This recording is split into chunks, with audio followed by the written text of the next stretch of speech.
Hi, my name is Chris. I am a service technician here at Horne Auto Center in Cholo, Arizona on the Deuce clubs, and today we're talking about the importance of tire pressure on your vehicle. With most tires, they have a reading on the vehicle on itself, well, on the tire itself, saying what the max PSI is for the tire for its rating so that you don't overinflate it, so you don't blow it as you're driving. This vehicle in particular here is rated at 80 PSI at max pressure. And we're going to check it here.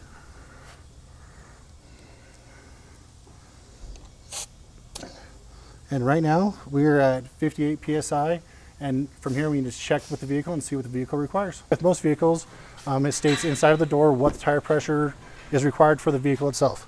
With this vehicle in particular here, it wants 60 PSI in the front and 75 PSI in the rear.